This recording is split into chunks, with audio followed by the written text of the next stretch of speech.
Welcome to Desert Wanderers, produced by Salt and Light Radio. If you're new here, we bridge the gap between you and the person in the pew next to you.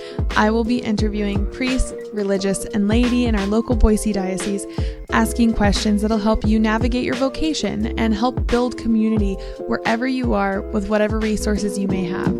Let's build the city of God together.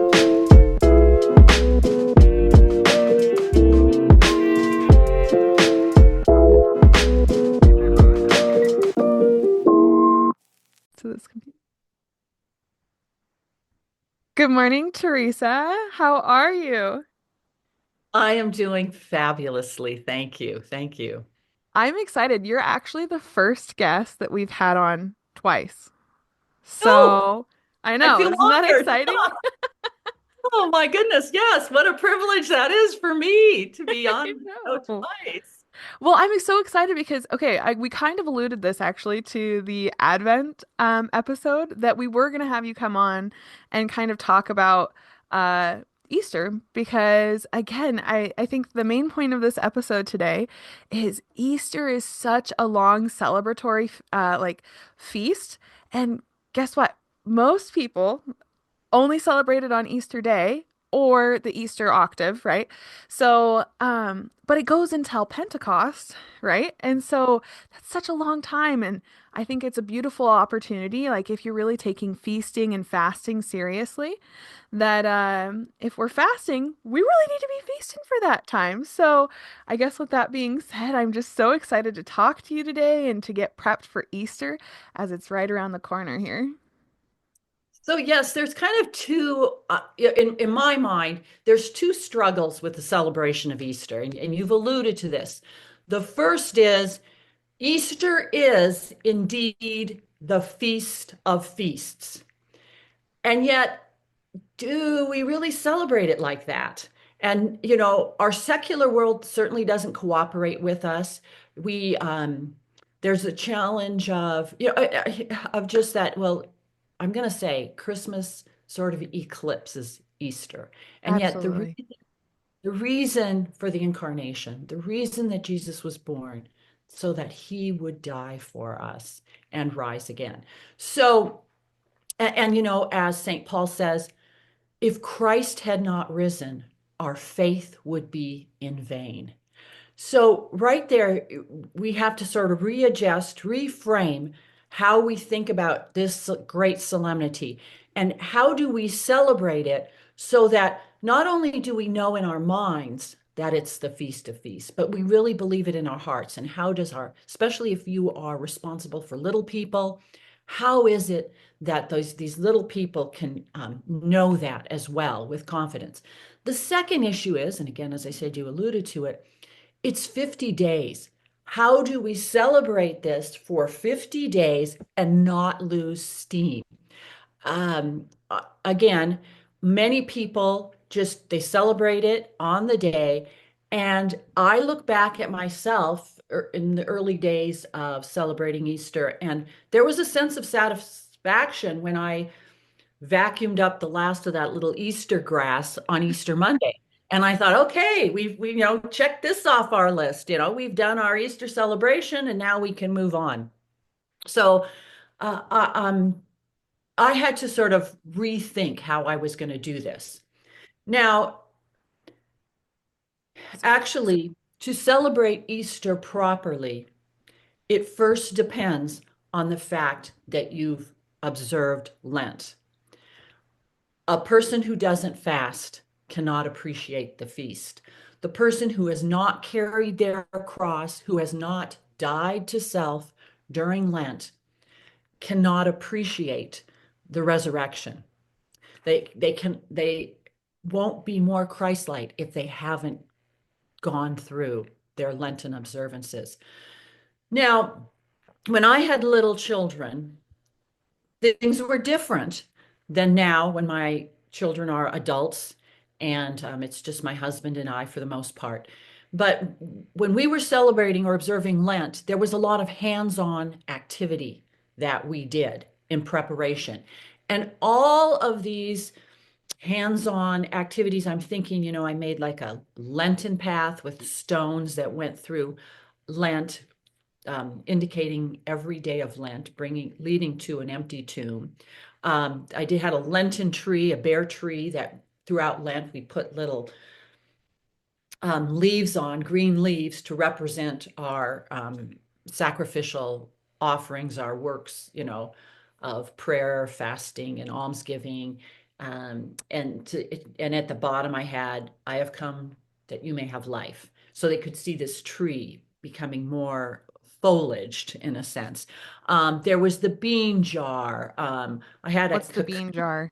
well, the bean jar was a jar or a bowl where we would put beans, and these you could put a bean in for your representing your Lenten sacrifices. And Oh, cute. uh, so the bean also kind of referenced our abstinence from meat, our fasting, but it also, um, a bean, you plant it, and in 7 days it sprouts. So again, it was dying to self so that we could um, bear fruit. Um, so there was a whole host of things. I had a Jonah project, a cocoon, and there were all sorts of fun little things that we did with our kids. Now, I mention that because one of the things then we did was we would glorify these projects for Easter. So the Lenten path, we had streams of glitter coming from the tomb. The little children, well, my little children, would decorate the tree with flowers and butterflies because butterflies are a symbol of Easter. The beans we either planted so that they could sprout, or they would come and they would be jelly beans. Again, how Jesus takes our little offerings and he transforms them into something more wonderful. And again, taste and see the goodness of the Lord. We would during Lent put um, pretzels on our plate, so small little pretzels throughout for our dinners. And then during Lent, we'd have, the chocolate dip pretzels or the white chocolate dip with sprinkles, so again, kind of building on that. So all those things then remained up for the duration of the Easter season as decorations, and again, in a glorified manner. And the children were part of decorating those in a more festive manner.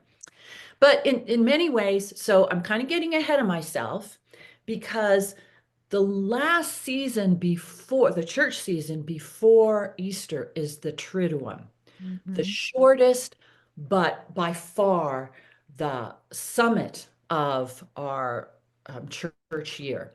Indeed, the Easter Vigil is the pinnacle of the liturgy. So again, we were very intentional about celebrating the Triduum. And when you have little children, this can be difficult. So for us, our Holy Thursday would start because the Triduum starts at the Mass of the Lord's Supper. And we would anticipate that by having a roasted lamb. We did a little bit of haroseth, salad to represent the bitter herbs. It was a Christian Seder. We didn't do the Passover meal because, of course, the um, Christ fulfilled that obligation of the Passover meal. So we didn't do the Passover meal, but we did sort of a Christian Seder to remember that. And then we would eat that meal in haste, Would sort that of be on Holy Thur or on Thursday? Yeah. Holy Thursday. And that meal would be eaten in haste. We had to wait for my husband to come home from work, but it was a lavish meal. We had it in our formal dining room with china, and we had the adults had wine, the children had grape juice. But again, we weren't trying to duplicate the Jewish Passover, but we were just sort of being a bridge.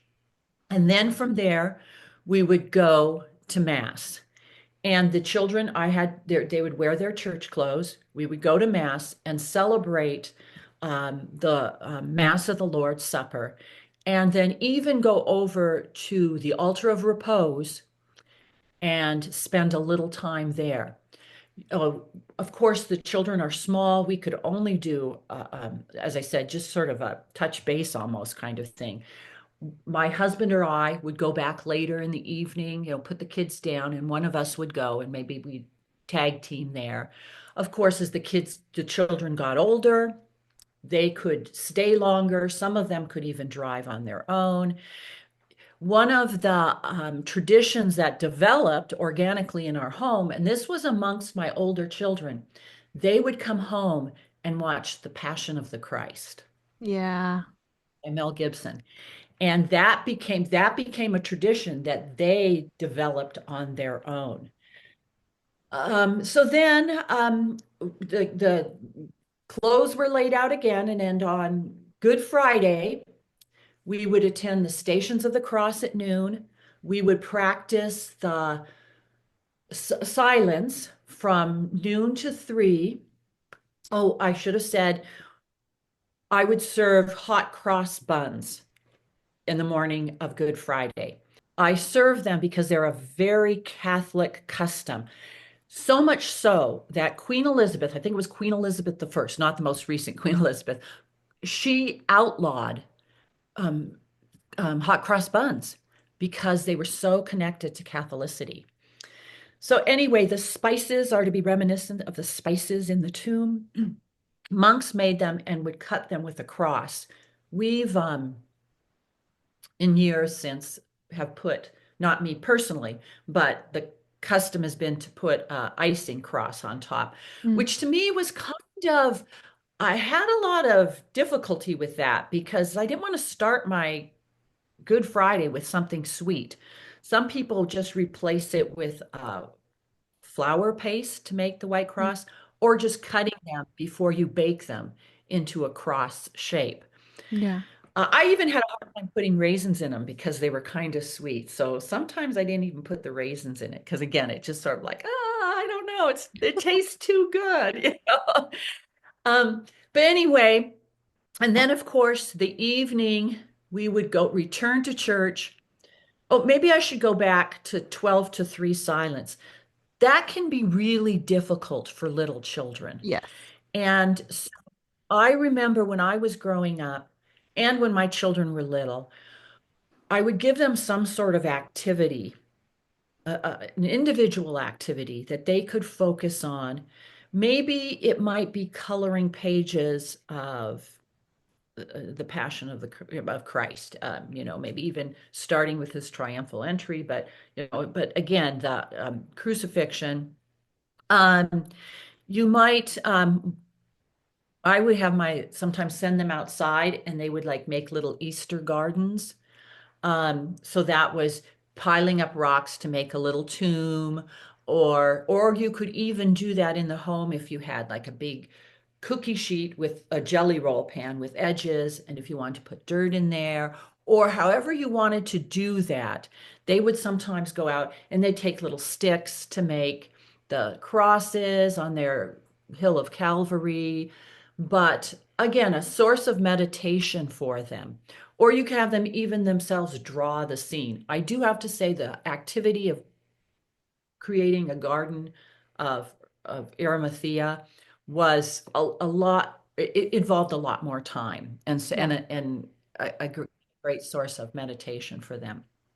And if they planted seeds in it, then they could water them. And then during Easter again, carrying on for the 50 days, the sprouting of the seed, which is always very exciting for children.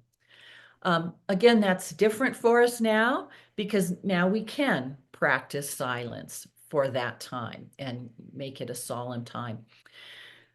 Then we would go to church again, and I want to say it's one liturgy. The Mass of the Lord's Supper on Holy Thursday does not have ending rite because the liturgy doesn't end. It won't conclude until the Easter Vigil. So we go back, and it was, again, the adoration of the cross and all of these things. I want to encourage people, it may be difficult to bring your children, but it was so important. The liturgies, The liturgy is so rich that even for a child, there is so much they can get out of this. I mean, they can go and venerate the cross. Um, the as I said, going to the altar of repose, the washing of the feet, all of these things are so rich, and they can quietly work in a child, something for them to ruminate over. And then as they grow, it becomes such an important part of their spiritual life. The meal was always very simple on Good Friday, maybe a soup or something like that. There is the custom that we also did was a soup, then which we would put a tablespoon of vinegar in. You couldn't really taste the vinegar. It didn't make it unpalatable. But again, reminiscent of the fact that Jesus was given vinegar or gall and vinegar when he was thirsty. So now, Saturday, a very quiet day. Absolutely no Easter celebration. I know there's a lot of Easter egg hunts. This was our children's last form of penance, not to be able to participate that. Maybe it was more mine because I wouldn't tell my kids about them. But oh, I hate for my child to miss that. But we would do Easter prep, getting ready for the Easter celebration. That would be, we would make my husband would be in charge of making the Paschal candle, and he would follow the, Christ yesterday and today. All time belongs to him. He had the formula. He would make it new every year. Well, I am going to say, when we had a big, huge one, sometimes it was just a matter of changing the date. But we'd go through it, and cloves. We use cloves for the incense, the five wounds of Christ. Oh, I just had a quick question. So, Sure. speaking of having a Paschal candle, can you just touch briefly after this on when you would light your Paschal candle throughout the year as well, just to kind of like tie that in? Okay, so don't let me forget. Yeah. Yeah, I know it probably will be better at the end, but yeah. So, it gives me great joy to see pictures on Holy Saturday that my children are posting on our family Snapchat or our family text group of them making their Paschal candle for their own homes. So So again, you use the cloves for the five wounds. yes. And then we just painted on the cross and in the Alpha and the Omega. Um, And I'm sure you could go online and see how this is done. Some are very ornate and beautiful, some are more simple, but you also have then the year in each quadrant of the cross. There Mm, it'd be 2-0, in this year 2-5. mm. And again, there's you can find what the priest says when he decorates the cross. So this was something then that we would have in our own home. Um, Would you light that at the Easter Vigil? so we would like that then for all of our Easter meals. So on East for the Easter brunch, the Easter dinner, every dinner then throughout the Easter season. And there is nothing inappropriate then about for example, throughout the year on the baptisms of your children or Mm. any special family holiday to bring out the Paschal candle, because the candle represents Christ among us, the risen Christ. Then as I said, we would be prepping all the Easter bread, getting everything prepped for the Easter celebration. And then we would have an activity that we called, activities kind of used loosely there, called resting in the tomb. And my Mm. husband has said this is his most favorite custom. Because in the afternoon, after everything was done, before we had dinner, before we got ready for attending the Easter Vigil, we would spend some time and everyone went to their rooms and we would take a nap. Now, As a parent, you're like, yeah. Quiet time before. Uh, it was practical because if we were bringing the kids to the Easter Vigil, and again, I'll talk about how that evolved in our household as well. It was a time for them to rest before this long um, ceremonies, long liturgy, and then late into the night. It Now, my children tell me, and it wasn't as if I wasn't unawares, that they weren't all sleeping. Depended on the age of the child. When you get an upper elementary or even a junior high, they're not so keen on, taking a nap. But what they would do was they would spend that time making a tomb to rest in. And they would take blankets, they had bunk beds. They would take blankets and drape them over their beds, or if not, they would somehow, I don't know exactly how they did it, but they would erect some sort of tomb, and that they would spend quite a bit of time working on this, getting it just right, and then so they could go in and sleep in the tomb. And that evolved with the children. So again, it was very organic. They were the ones that spearheaded that, and I am happy they did that because again, a great source of meditation for them in an active way, which led them to at least laying down in their beds. Whether they slept or not, I don't know. But um, so it turned out to be a very fruitful activity. Now, initially, we did not go to the Easter Vigil. Yeah. We're When kind you of in that stage right now where they're just too young and they don't like if there's noise, they will not sleep. So it's kind of been sad the last 2 years we haven't been able to go to the Easter Vigil, which is it's kind of sad as a parent because that's such a beautiful mass, right? And it is. I do think in a way, from my experience, it makes Easter seem less climactic. And I mean, I know I shouldn't think about it like that, but that's just how it feels because like the Friday or the Easter Vigil is such a beautiful like celebration. Um, so yeah, please go on and talk about that because I'm definitely like right there ready for this. Right, right, right. So yeah, it was a real sacrifice for my husband and I not to be able to attend the Easter Vigil. I do know of families where maybe the husband will go and the wife will stay home with the children. But what we did during those years was we did a lot of the prayers and activities at home with the kids. So it would be, again, the decorating the Easter vigil, the Paschal candle, praying the litany of the saints. Mm.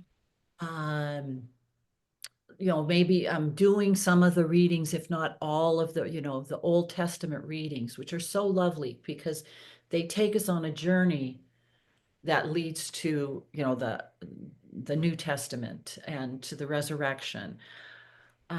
So those were things we did at home, to the extent our children were able to participate. Again, that the children are going to call the shots in this case, whether they, um, okay, we got to do this quickly because they're getting tired and they need to go to bed. So there were certain things that we were picked out. It was our eighth child, and so by this time we had teenagers, and my husband was a sponsor for a friend. And so we made this, okay, we're gonna go to the Easter Vigil. This is, or we might be Mhm. taking a big risk here, especially since my husband was going to be up there. I was going to be doing it solo. So I did, this is an aside, but I thought if my son gets the baby, gets cranky. So he was was he a little over a year old, maybe? I don't recall. But I thought I'll give him some strawberry milk because this is something he never has. It will be new and novel and good. And so we got there early because my husband had to get there early because he was a sponsor. We were in the parish hall. I stayed there for as long as possible. Right before we were going to go into the church, well, because this starts with the Easter fire, of course. So we were, he started to get fussy. I gave him the bottle of strawberry milk. It was so new and novel that he gulped it down and then proceeded to puke all over me. Oh no. My husband has Oh, the keys to the car. I I can and he's occupied. He's somewhere else. I can't go to him to get the keys to the car. oh And no. right before mass, fortunately, as I said, I had teenagers who they were able to take the rest of the family up and sit in the pew. My Easter outfit had a little jacket, so it took most of the brunt. So I just, took off the jacket, tried to clean up as much as I could that had gotten on the dress, and I spent the Easter vigil in the cry room. But we did it. We did it. And from then on, we went to every Easter vigil after that. And I had a ninth child, so we did it with a baby. The little ones, we would bring like their puffy little coats, and they would sometimes sleep right there in the pew. But there was so much going on that they were engaged, and um, it was, and again, I have to say that. We did initially take our older kids, because I remember there was a party afterwards in the church, and they were first in line to break their Easter fast. And but then there was, as I said, there was a time when we had to stop it because we had too many little ones for my husband and I to corral. And but so again, there were times when we went. There are seasons, as you know, as a parent, there are seasons in your life, a season in any person's life, parent or not, that you can do things and sometimes you can't. So from then on, it's a non-negotiable. We go to the Easter Vigil. My children, my grown children, adults, are taking their little ones to the Easter Vigil because then we'd come home and we would have a very perfunctory little celebration because the children had to go back to bed. But for the adults, it was champagne. For, the little ones, it was some Easter candy or, some party juice or something, but a small little um, snack or whatever that, because again, we're breaking our fast. So then the next morning, Easter morning, the Easter brunch, I consider the most important meal on the church year because this is when we unlent or relent from our sacrifices. We literally break our fast on the Easter meal, especially if you did not attend the Easter Vigil and you went to Easter Mass, and you would not celebrate until you attended an Easter liturgy. So at this meal, again, it was the most elaborate meal in their formal dining room with the china. We would serve, and again, we have certain breakfast foods that have become traditional, and that Mm-hmm. family will decide. So it's going to be a spectacular spread. Now, we had one of the activities that we did on Holy Saturday, part of our preparation, was dyeing the eggs and decorating them. And we were very intentional. Each member of the family What day had, did you do that again? this was on Holy Saturday. This Okay. is our Easter prep. Our family, each member of the family had an egg, and it was decorated with the symbol of their patron saint. So Oh, we do this every year. And then, of course, initially it was my husband and I that were decorating the children's eggs. As they got older, they did it themselves. And as they even more matured, they had some very wonderful painting of their patron saints. It's a symbol of their patron saint. So what that meant was they had to know who their patron saint was. They had to know what the symbol was. First of all, to claim their egg on Easter morning, because we'd have them all in a basket.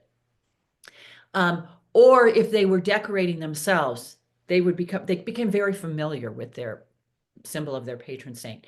And Before once you before your kids were confirmed, did you guys have like saints that you had like dedicated, I guess, the kids to, or how did that work when you say that they had a patron saint?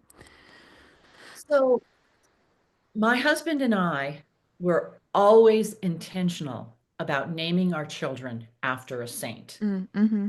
So they it had their saint. Now, as we have included other people in these celebrations, maybe a daughter-in-law or in my children's case, now they're doing it in their own homes, and so their in-laws are coming into their homes, and they may not have a patron saint. Or, again, if they've been confirmed, they'll choose their confirmation saint, or they will look at maybe a derivative. So, you were named, like, for example, I'm thinking of, oh, I'm trying to think of an example of how this happened. Victoria, she did Our Lady of Victory, Okay. or, Yeah. something like that. So, again, people would have to think about who's their patron saint, which again, for those who didn't grow up with one, as I said, those who've entered our family, I have a daughter-in-law, Angie. That's her name, Angie. So, again, now she decorates her saints with angels, but now she's sort of now become connected, each of them connected with with a saint. Now, so that was a big thing. And again, it's so big that it's continued, that effort has continued in my family. My children, when they went off to college, sometimes they could not return home. And the celebration of Easter was so important to them that they were calling me for recipes. They were decorating their own eggs. They were inviting people into their home, um, you know, college companions, even their professors and their families in some instances were coming into their little dwelling place and they were celebrating Easter the way we celebrated it in the home. The same foods, and what my son did, because he's someone who often invites people into his home, and it's always somebody different.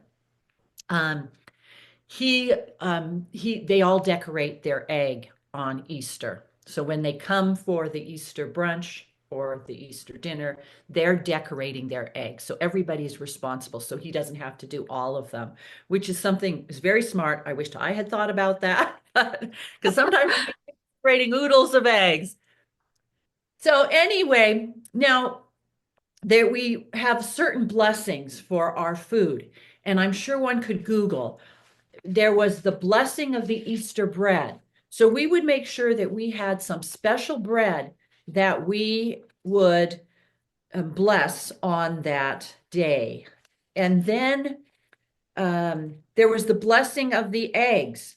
So my husband would bless the eggs. Now we would bring Easter water from the Yeah. baptism back home, either from the Easter vigil or from the Easter morning mass, because it's new Easter water that's blessed on Easter Day. So we would bring some of that water home. We would say the blessing and we'd sprinkle the bread or the eggs. There's also a blessing generally for Easter food, and there's a blessing for the wine. So we Mm. the wine. Then, and this is how it played out in our family. Everyone had to take their proper egg from the basket. So woe to those who couldn't remember what their symbol was, if that, but as I said, it wasn't long before everybody knew what their symbol was. You take their egg, and we would do what's called a pecking contest. And it is, again, to hearken back to Jesus's resurrection from the tomb. One of the most important symbols of Easter is the egg, because the shell of the egg is to reminiscent of the tomb, which is broken and new life springs forth from it. A chicken's egg or any sort of any egg, goose egg, whatever. So we have our eggs and we've blessed them. They're decorated, they're blessed. And we would pair up in the family, turn to the person sitting next to you, and we would have a contest. And each of us would hold our eggs, and one person would say, Christ is risen. And the response was, Indeed, he has truly risen. Alleluia. And then they would hit the eggs together. Whoever egg didn't crack would go on to the next round. Do this until one person was victorious. And, usually all that was the only reward needed was the bragging rights to say that their egg won. And, over the years, we've developed strategies and, where it's best to hit the egg and is it best to initiate to be the first one to hit or the second one. So those are all developed.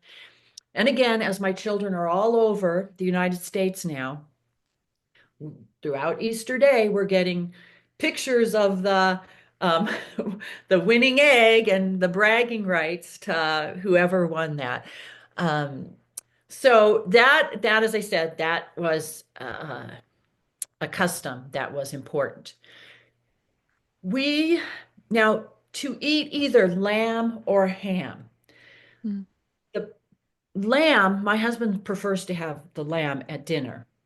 So there is a blessing for the Paschal lamb that we would say and sprinkle with the Easter water.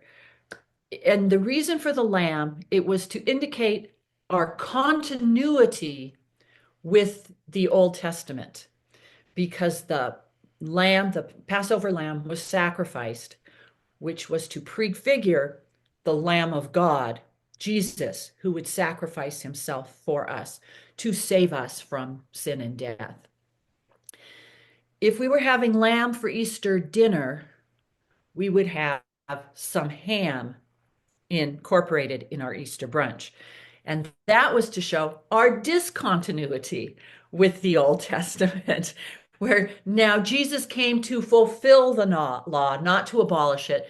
But now we can consume lamb because it's not a forbidden form of food. So that's how we did that. Now, speaking of foods and speaking of dinners and blessings, our Easter blessing for our food would change during the course of the Easter season. So on Easter, I'm trying to find those blessings in my book here. So for Easter, what we would do is after the blessing of the food, bless us, O Lord, and these I give gifts. After that blessing, what we would do is we had another saying or another prayer, I should say, that we added. And my husband would say, or whoever the leader was, this is the day the Lord has made. Alleluia. And then everyone else's response would be, let us be happy and rejoice. Alleluia. That was for Easter and the octave of Easter. Mm. Little side note here. Easter is the first Christian holiday to have an octave associated with it.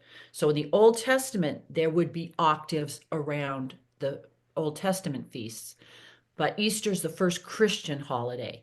And the reason being is there are certain feasts that are so great that they cannot be celebrated in the course of 24 hours.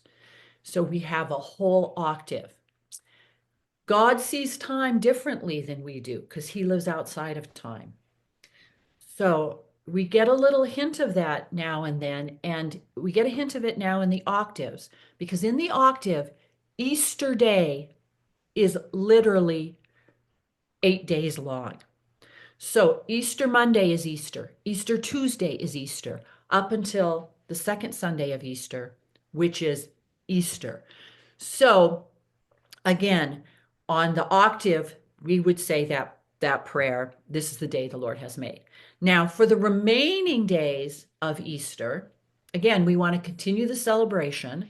And one of the ways we did that was we would add this to our prayer. The leader says, after grace, over your resurrection, O Christ, Alleluia. And the response is, let heaven and earth rejoice. Alleluia. So those are the prayers that we added, especially to our Easter meals. Now, talking about, again, celebrating, we spent Holy Thursday, we spent Holy Saturday prepping. Part of that prep, and it would not happen any sooner than Holy Saturday, we would start putting our Easter decorations out. If there was some way I could have some angels enter my home when we were at the Easter Vigil and decorate my home, I would do that. But because I don't have that, I will have to start doing it before we leave. So I thought to myself when I was starting this out, how I had boxes and boxes of Christmas decorations, and I had hardly anything for Easter. So over the years, I have started keeping my eye open for Easter decorations. I talked about glorifying the Easter projects, which was a way that we could add some celebratory decoration. But I would be very intentional that we would fill the home with Easter decorations. One of them, harkens to a German custom of an Easter tree. So you can get a branch, spray paint it white if you want, or not. It could be maybe a branch of a cherry tree, and if you could put it in water and have it start blooming, during Oh, the that's a good idea. season, that would be lovely if you have access to that. Um, or you can get one of those just lighted birch trees that you see for sale, you know which ones, the artificial ones. So I was that would, actually thinking about when you said that. I was like, oh, my mom does that. She puts Easter eggs on her little birch white tree. Yeah. now, so that something that a person could do. And I would go out and I would look for, Easter eggs or Easter symbols. I referenced that the lamb, or excuse me, the butterfly. So butterfly, Hmm. Yeah. because they go into their cocoon and they go in as an ugly, ugly, ugly little caterpillar. And then they come forth in the most transformative way. It's just a great symbol for Easter. Here we are. We died, we are in our sinfulness, in our ugly, lowly state. We in the chrysalis, that through our Easter, our Lenten sacrifices, and we can be transformed with Christ in his resurrection. Are there Thanks. any other symbols between? So I have the butterflies, eggs, lamb. What are other good what are other good symbols that we can try to keep our eyes out for while we're thinking about decorating? Okay, so let me touch on the lamb before we go on. You mentioned it because the lamb is by far the greatest of the Easter symbols, because the lamb, of course, represents or indicates to us the the Lamb of God. The Jesus became the innocent lamb that was led to the slaughter. And no one sees a little lamb and thinks of it nothing but innocence and purity. And I even read an author who described going to a slaughterhouse and being reduced to tears because the little lambs just so docilely went to the butcher, and even she said it even looked like they extended their neck to make the job easier. I'm almost getting teary-eyed just thinking about it. Oh, So sometimes we'll see the lamb with holding a standard, like a yeah. dowel with a banner on it. That is my foremost Easter symbol that I try and incorporate. In fact, I really downplay the bunny because it does not really have any Christian significance as such. Right. It's just a real challenge to find a dignified lamb. I found lambs sometimes, but I passed them by because they were so goofy that there Mm-hmm. was a way that they made me think of Christ. So I have been fortunate over the years to find a few lambs. Again, I look for them wherever I go in these little boutiques or whatever it is. So, ask God to direct you to a lamb if He intends you to have lambs. But Wilton, the decorating company, does make a lamb cake mold or a bread mold. It's one thing. So that became a tradition in our Easter celebration. So our Easter dessert was always a pound cake made from the lamb mold and decorated. Again, a little aside. 5 years ago, I broke my leg, severely broke my leg skiing the Monday before Ash Wednesday. So all of Lent, including Easter, I was, immobile, laid up. My daughters came home for Easter and they asked me, "So, Mom, what do you want us to do to get ready for Easter?" And I said, "I cannot help. I cannot do anything. So it's all on you. Um, so you pick out what is most important to you to include in our Easter." "No, Mom, you tell us what you want because I know you're very particular about this. You better tell us because otherwise you'll complain that we didn't do it right." I said, "No, I cannot contribute at all. I will be happy with whatever you do. So you choose what is most important to you." It was about everything that was most important to them. And and I thought about that with the lamb cake because they get very detailed, doing the little swirls of buttercream frosting all over the lamb, forming his face, decorating, putting it, amongst artificial lilies and things around. It becomes a centerpiece as part of our Easter decoration. So, and the hours they would spend in decorating these lambs from year to year. I'm very disappointed my daughters are no longer here because that was an activity that was something they did and they did it beautifully. I am going to have, now that they're going on starting their own families, I'll have to gift them a mold because they will use it. Um, so anyway, so the lamb, as much as possible, include in your Easter decorations. Um, Another symbol, and this is one that we might not be very familiar with, is the phoenix. Now, Mm. the phoenix was a mythical bird, a mythical creature that the story was that it was consumed in fire only to rise again from its ashes. So, again, a great symbol of the resurrection. I mean, and for us, the transformative process. I mean, we start our Lent being marked with ashes, and how we die to self in hopes to rise again with Christ. So that is a symbol that boys really love. Now, it's really hard to find those. I suppose now, because remember back in the day when I started, we couldn't just Google something off the internet. Yeah, yeah, yeah. I'm sure you could go and you could even print out pictures or clip art the kids could decorate and do. But that was something I found my boys were very fascinated. So the phoenix can be part of the Easter symbols. Another symbol that is very popular that we see a lot is the Easter lily. Mm-hmm. The lily symbolizes Christ. because of its perfection and beauty. It's also a reminder of God's providence.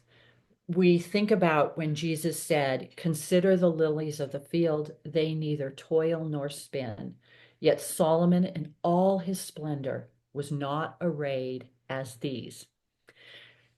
The symbol, the lily is also in the shape of a trumpet, has sort of a trumpet shape, which again indicates how we are shouting Alleluia. As Saint Pope John Paul II said, we are an Easter people and Alleluia is our song. So the Easter lily plays very prominently, or it should play very prominently, in our Easter decorations. And again, these decorations that I'm talking about, you will keep up until Pentecost. Again, a reminder that we are in the Easter season. A lesser known symbol is the pomegranate. Oh, The reason why it's a symbol for Easter is because the hard fruit, pomegranate, it's almost like this hard ball, and you break it open, and out comes burst forth all of these seeds. So again, a symbol of the tomb, which bursts forth into new life. It reminds us of Christ bursting forth from the cold tomb. It also symbolizes the church. So this is the pomegranate. Now, again, I'm kind of going ahead of myself, but you can also use it at Pentecost, the birthday of the church, because just the church is one, like a pomegranate is one, but it has many parts. It's made mm, up of many um, um, parts. So that's how the pomegranate plays into our celebration of Easter. The peacock is also another lesser known symbol because, according to legend, the peacock was thought not to decay at death. So, giving rise to oh, as an Easter symbol, it's also associated with kingship and royalty, I imagine, because it's beautiful plumage, it's amazing plumage. So, again, because it was thought not to decay. So, Christ went into the tomb, but he came forth.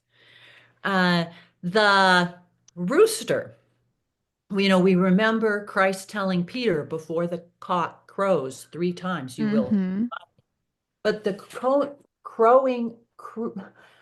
crowing rooster is a symbol of new light. So, think about anyone who has a rooster anywhere near is before it announces the coming of the dawn.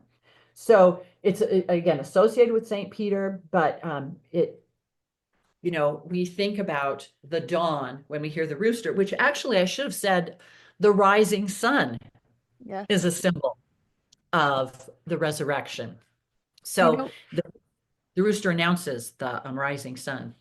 there's a Protestant church in Ontario, Oregon that does a firework show at dawn.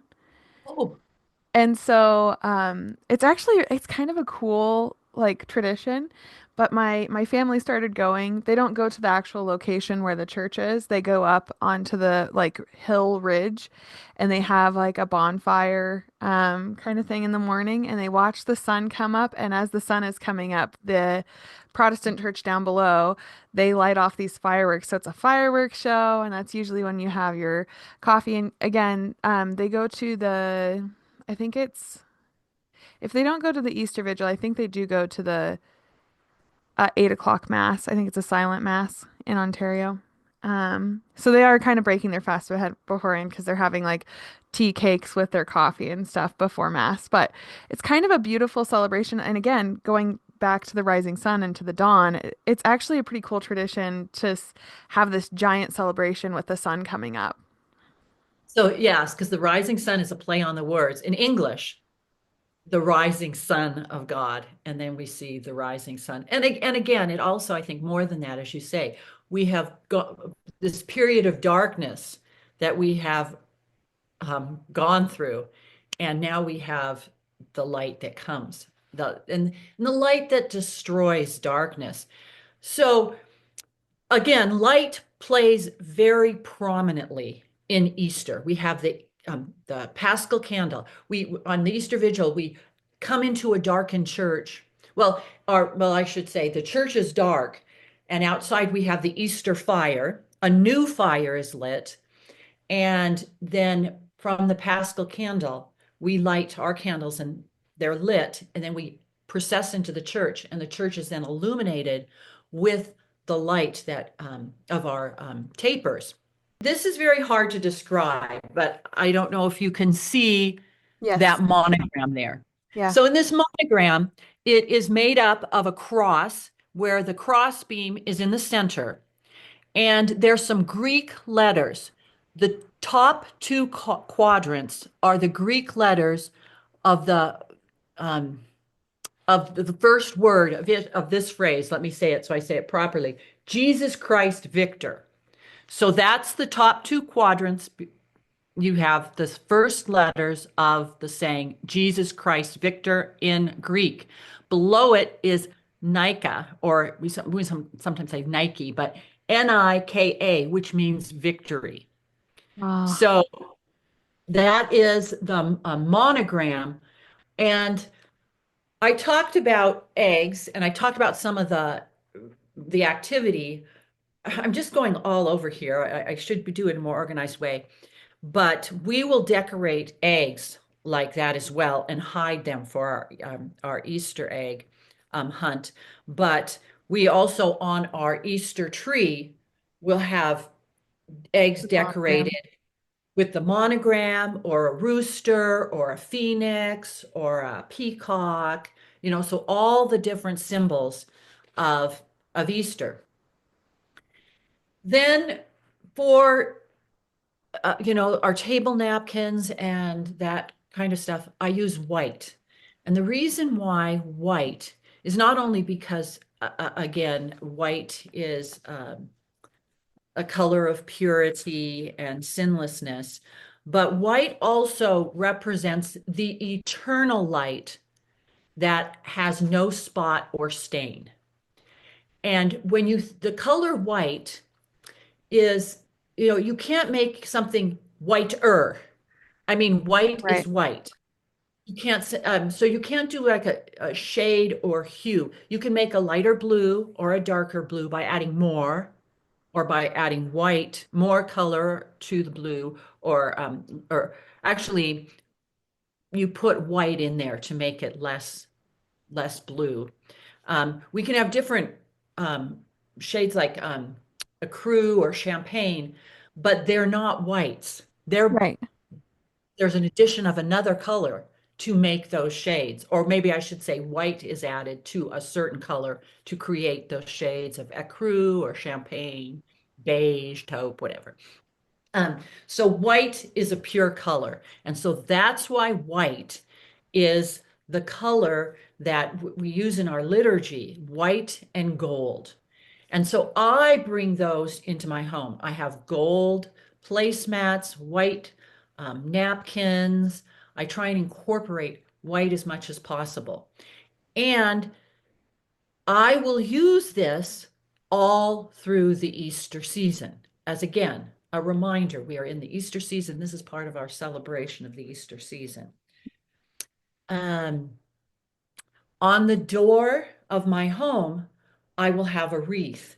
A wreath was a symbol of victory in the ancient times because, the Greeks would do their Olympics and they would give the victor a wreath.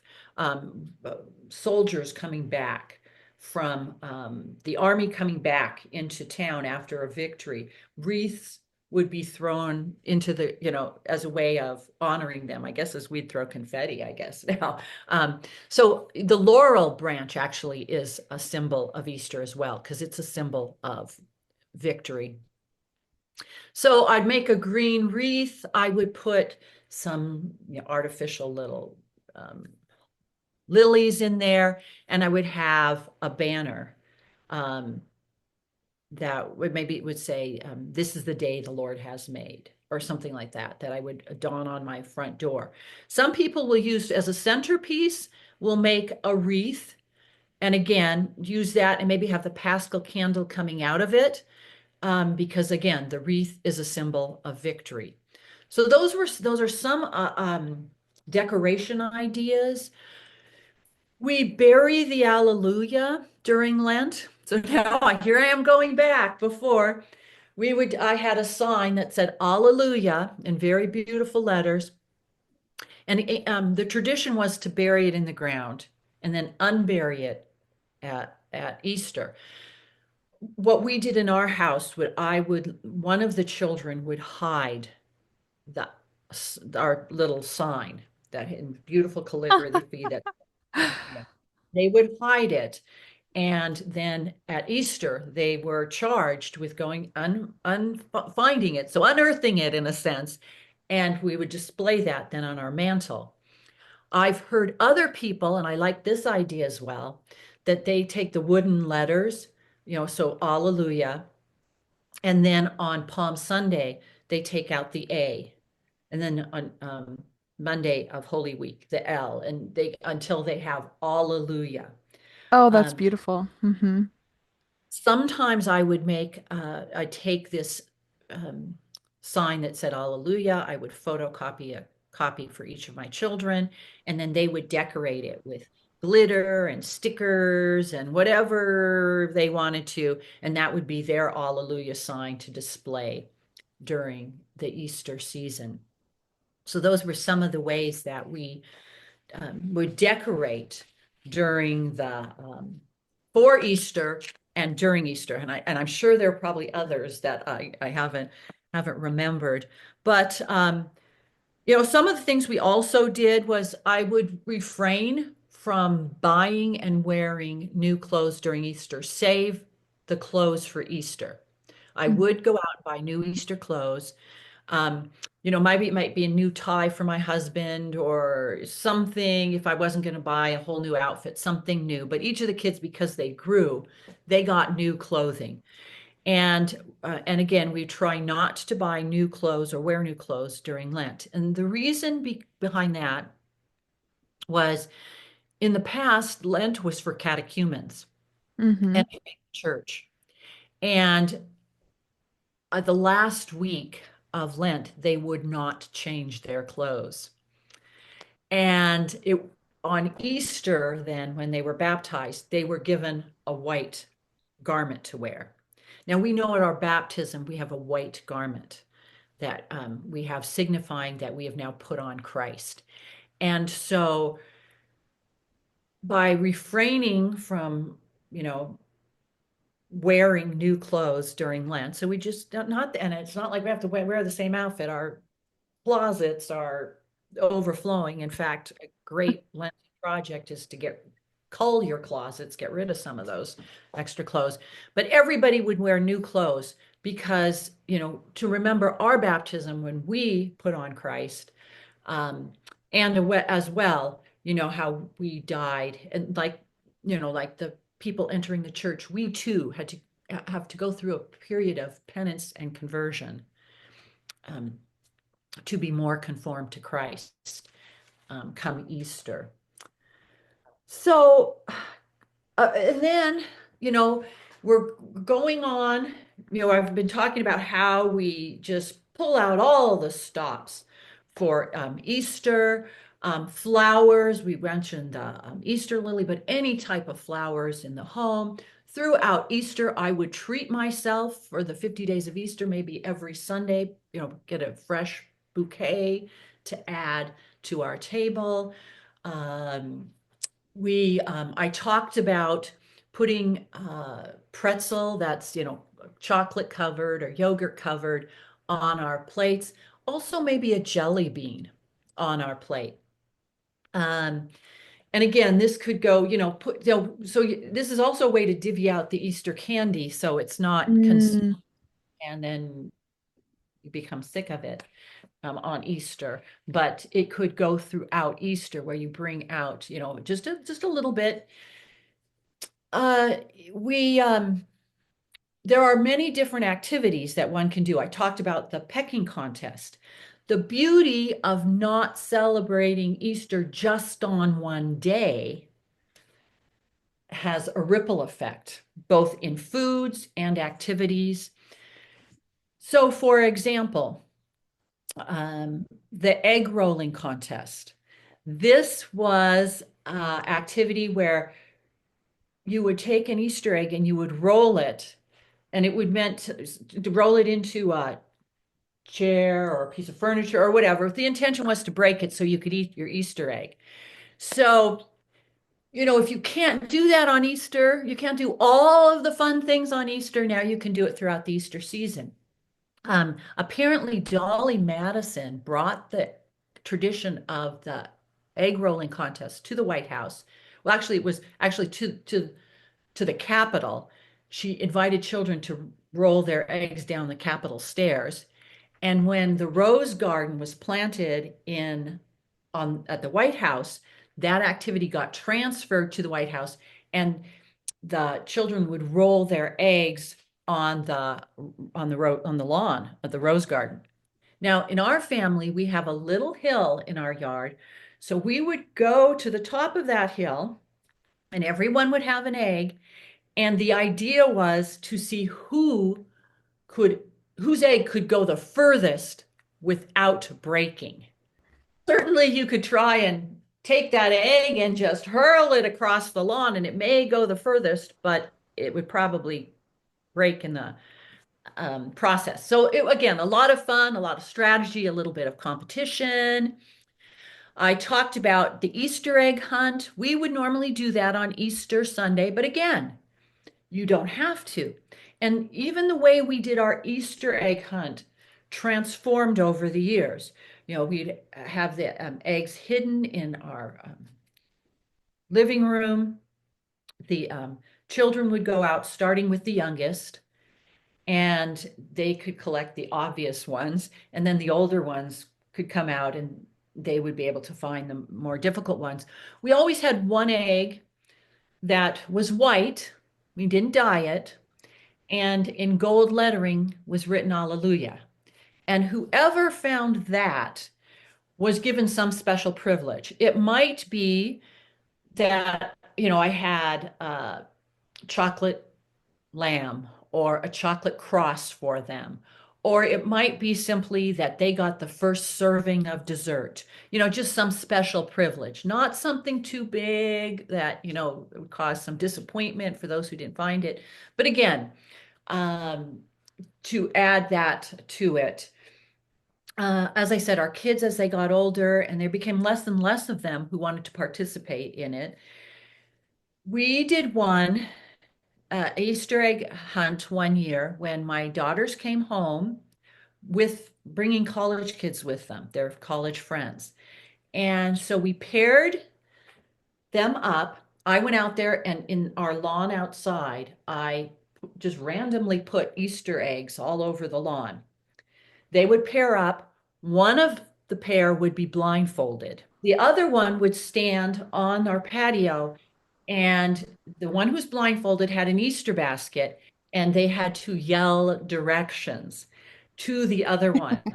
And we kind of said a Christian has to be attentive to the call of Christ.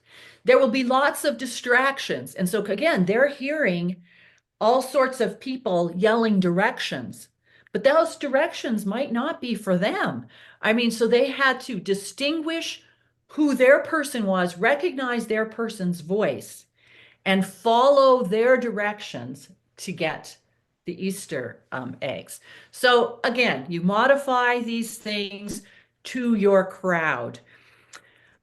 Um, Gosh, I'm trying to, there were so many activities that we did.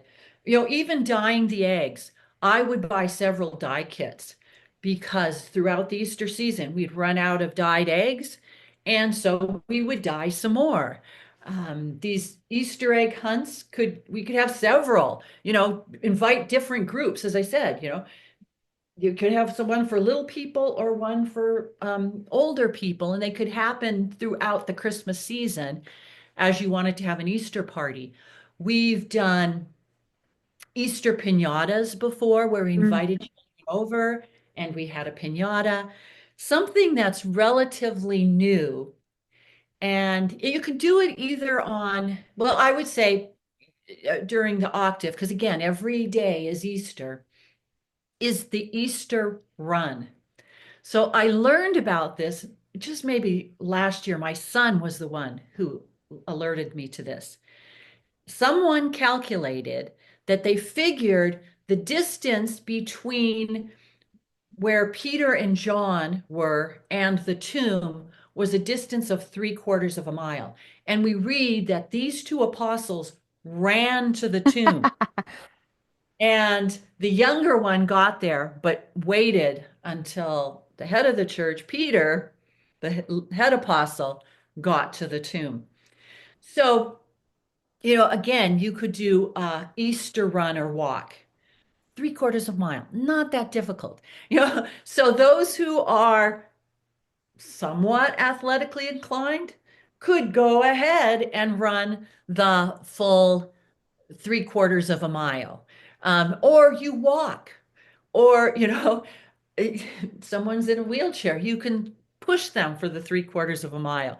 So that could be an Easter activity that you do. When the Gospel of the Road to Emmaus is read during the Easter season, on that day, or someday around it, again, because we have to work around work schedules and all sorts of things, you could have an Emmaus walk. Whereas a family, you go out for a walk. Maybe you walk to an ice cream shop, you bring a picnic lunch, or you just go out and walk and remember the Emmaus walk. On the Sunday, Good Shepherd Sunday, which falls during the Easter season, you can do something along the lines of sheep.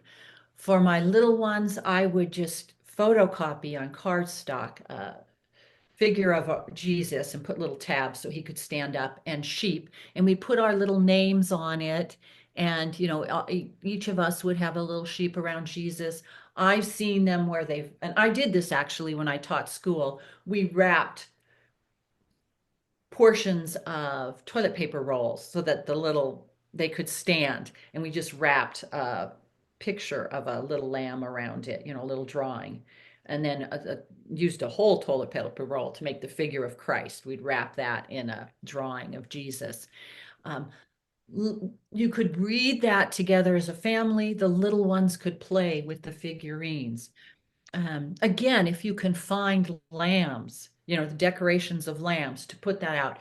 Maybe you didn't get to make your Easter lamb for Easter Sunday. Oh, that's This a week, good time to do it too. do the cake, or make a bread in your Easter mold and serve that on Good Shepherd Sunday. Of course, the second Sunday of Easter is Divine Mercy Sunday. Celebrating the Divine Mercy Sunday by,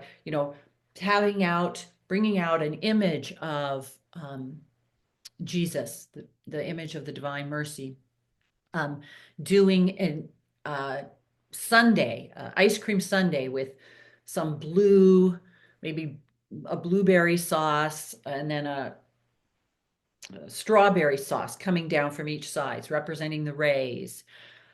There's, of course, praying the Divine Mercy Chaplet, taking part in the plenary indulgences that are offered for Divine Mercy, that is, participating in a Divine Mercy devotion. I would Google that, because there's several different ways that you can take advantage of that plenary indulgence opportunity. And then the conditions that are around, that are the surround getting a plenary indulgence. But there are just so many ways. There are so many foods that are traditional to different countries. And again, you can't make them or consume them all in one day. You have, what is it? How many weeks?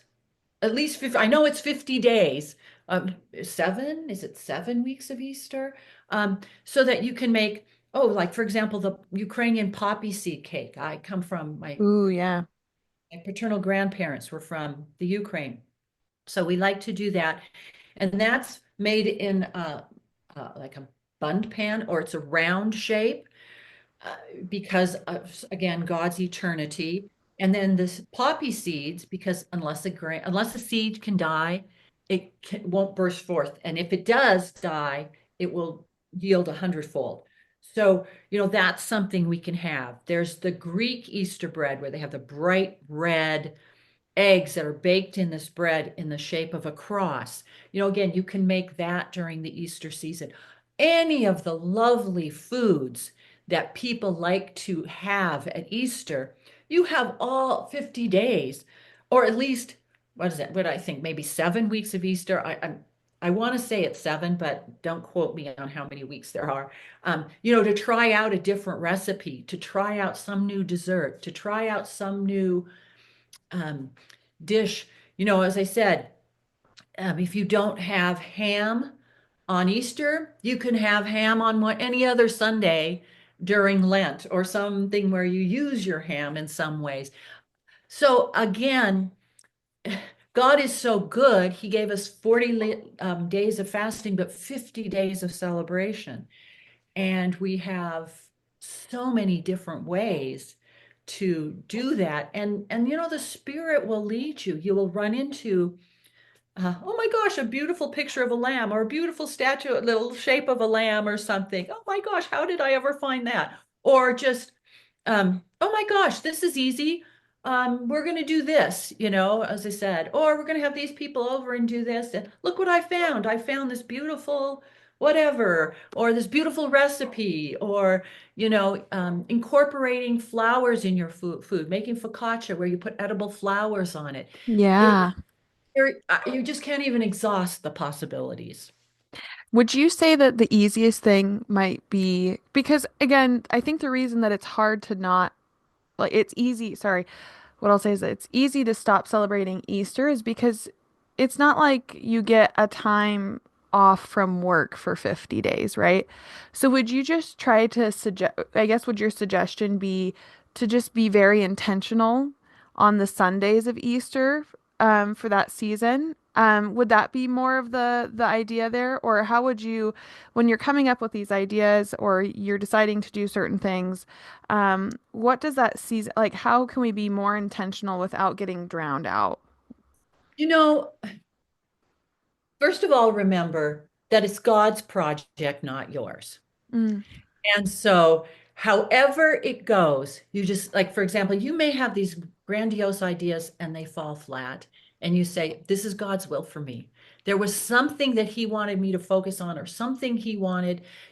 I'm always amazed at, as I said, I'll be walking through the store, and how in the world did I ever come across this?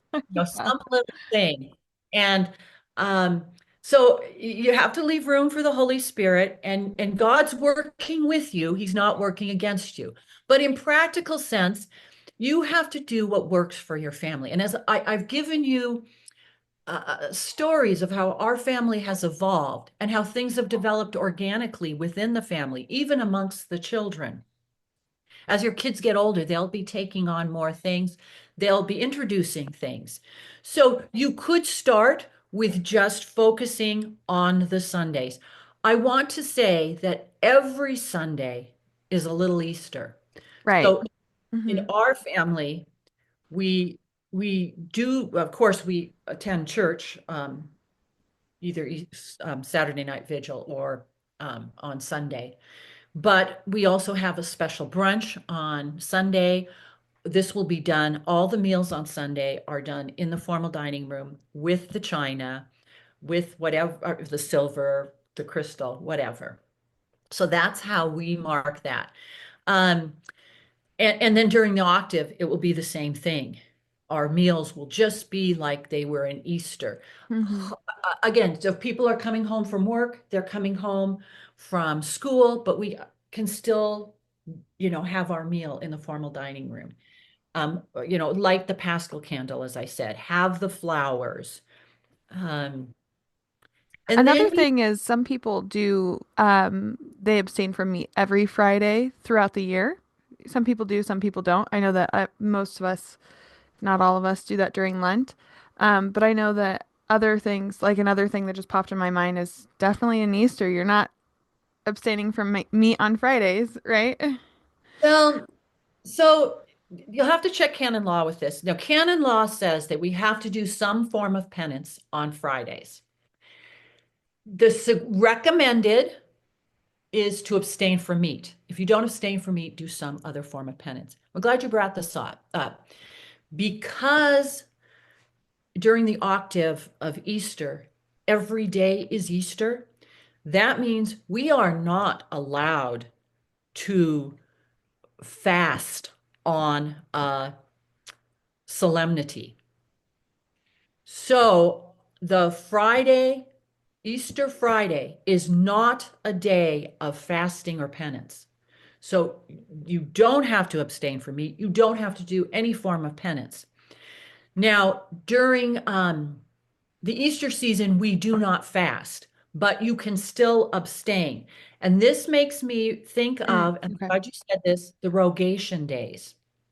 Now, there are some, these were traditionally done in the church, and now they're voluntarily done. They are, at Vatican II, they became voluntary. So during the Easter season, one of the major rogation days that falls during the Easter season is on April 25th, the feast of Saint Mark. And on that day, we abstain. The reason why is it's a form of doing penance and thanking God, asking his blessing for the farming, for the, success in the crops. I mean, you could see how this was so much more important back in the day where you planted a crop and a hailstorm came through and your you could lose all your sustenance for the year. Yeah. You know, us. Also as a way to ask God's mercy and prevent natural disasters. We're hearing all of these natural disasters. Maybe we need to start taking up the rogation days more. The minor rogation days that fall during the Easter season are the 3 days prior to Ascension Thursday. So that would be um, Monday, Tuesday, and Wednesday prior to Ascension Thursday. And again, because it's during the Easter season, we don't fast, but we abstain from meat on those days and say, prayers. If you do if you do a family garden or even have a windowsill little garden or um, um, with children, they love processions. And processions used to be part of our culture much more than they are now within our Catholic culture. Children love processions. It's a way, I mean, it's almost designed for kids because kids need activity and it's a Mm-hmm. very active prayer. So if you had, as I said, a garden or even window garden, so if you live in an apartment, maybe you process around your house and stop at the windows with the window garden, or if or if you do have a garden outside, to go around and pray the litany of the saints. The beautiful thing about the litany of the saints is only the leader needs to know the main, his parts change or her parts change. The other parts pray for us. That's the response. Or if you want to do it in Latin, ora pro nobis. And so you can go around praying, where you invoke the saints. And I would suggest you include in those invocations the patron saints of your family. Mm, yeah. So you can go around. One of the things that I wanted to do and I never did, maybe I'll be able to do it for my grandchildren, is to make banners with Oh, their permanent ones with their patron saints. You could just use um, construction paper or poster board or whatever. The kids could make their own if you wanted something less permanent. But with the permanent ones, my thought was that, and I'd get a dowel and the whole bit. So I mean, this would be just super engaging for kids to go around and memorable to pray the litany of the saints as you processed around your garden, or as I said, even in your home if necessary. And then they could be hung in their home, in their rooms throughout the year. And then there's a prayer, which I'm sure you could find online, a blessing for the sprouting seed. mm, And that could be prayed. But again, we need to remember that we are behooven to God's mercy and his abundance in providing for us. We sometimes lose sight of that. We go to the grocery store, and as adults, we can intellectually think that's where we get our food, the farmers, and Right. sometimes even lose sight. But for little children who aren't exposed to how food is grown, they might not have that same appreciation. And it's good for us to remember we need to ask God to bless us with an abundance, and also to preserve us from natural disasters. And again, it used to be much more in our Catholic culture, and we're kind of getting away from it. And maybe it's time that we start coming back to it on a voluntary basis. But again, that's another way that um, we can celebrate during the Easter season. Amazing. Okay, so I'm just thinking someone's listening and they're loving this and they're wanting to learn more about maybe not just Easter season, maybe it's Lent, maybe it's Saint Feast days. So we know that you're on Instagram at faith.and.feast and that you come on to the morning show on Wednesdays from about 7:05 for about 10-15 minutes. Is that about right? To talk about the week. So, and that's on, um, so that is on our radio show Morning Light, but you can also find it on the app or on the web through our audio archives and then all local programming, and then they can find your information there. Is there any other places that they might be able to find more information about your content or your way of life at this point, or how to celebrate feast and fasting days? I actually years ago co-wrote, oh my gosh, 4 books and a cookbook, but all of those are out of print now. In fact, in researching this show, I went back and it was written when my children were young. And so that was really surprising and eye-opening how what we did when they were little to how it is now. But so I personally do not have anything out. We'll see where God takes me in that direction. But the internet is full of ideas. Again, it is so wonderful. You can Google how to celebrate this or how to do this, and you will get just, you'll be overloaded. You know, hisgirlsunday.com has some ideas. It gives a lot of background. There's, Stephanie Aquila, also, who's the founder of His Girl Friday, His Girl Sunday, came out with a book, Festive Feasts. There's the book Living with the Seasons by Erica Ty Campbell. I'm looking at my bookshelf here. Um, Michael Foley has come up with Drinking with the Saints. He has Hmm. Drinking with Saint Nick, Drinking with Your Patron Saint, Dining with the Saints. I have a book. Um, let's see, Cooking with the Saints. I found, Katie Bogner has come out with, oh my gosh, several books, all about Lent and Holy Week, all about Advent and Holy Week, Through the Year with Mary, Through the Year with Jesus is another one. So there's no shortage of resources that one can find to help them through that. And as I said, even on going on the internet, there's lots of blogs and ideas out there on how to.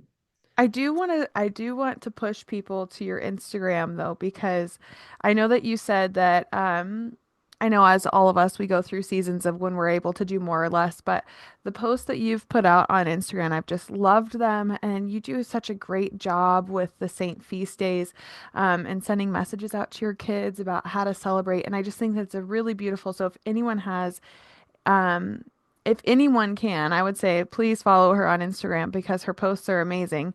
And that's another way that they could, maybe reach out and ask a question as well. So, I mean, you're convicting me here because I just started to do it. Somebody urged me to do it. Oh, it will be easy. And then I realized I didn't take a lot of pictures of my things. And And I want to kind of put those out before the feast, but then I think, oh, I don't have a picture of what I did last year to put out. But so, okay, this is a push, also a push for me, maybe to get more intentional and spend more time and putting out those Instagrams. Thank you for the encouragement. Maybe that's what I need. Well, and the other thing is that's a great idea for this year is like as you continue to collect things, I think you had a post where you were at the store and you were like, look what I found, So, I mean, on your story, but anyways, yeah. So Right, just, right, right, yeah, right. that kind of stuff. But I've loved everything that I have gotten from you, and I'm just so blessed that I've been able to meet you and to have these conversations, and I just want to have everyone else. I want to share you with the world. You're So, so, you're so sweet and kind. Thank you. Um, Again, we have to thank God. We have to yes. thank God. He put this on my heart when there wasn't a lot out there. And um, and I felt I needed to, since I was responsible for the faith life of my children, I have been able to see how it's progressed over the years. I'm now in the happy position of seeing the fruit that it has borne. He's put these opportunities like Salt and Light Radio, and then, of course, this podcast for me to share my experience. I've done talked to groups of women before, but it's all been, it's not really anything I have pursued. Even the book itself, the books I referenced, someone came up to me and asked, "When will you put this information down in written Yeah. form?" And thankfully, had someone who could, who um, combined with me or worked with me in doing that. Otherwise, it never would have happened. Right. So I have to depend upon the good skills of so many other people and their expertise, for example, yours right now, to help me share the message. But and again, it's what God wants, and it's just lovely that I'm now able to see how it's blossomed. Yeah. Absolutely.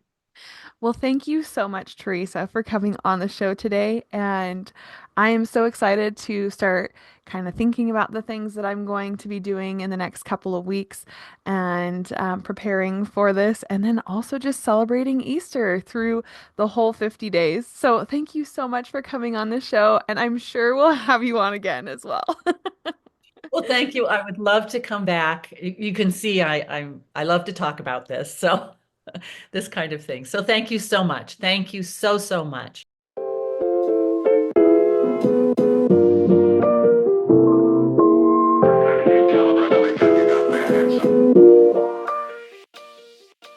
Thank you for tuning in to this episode of Desert Wanderers. If you liked it, give us a thumbs up as well as subscribe down below.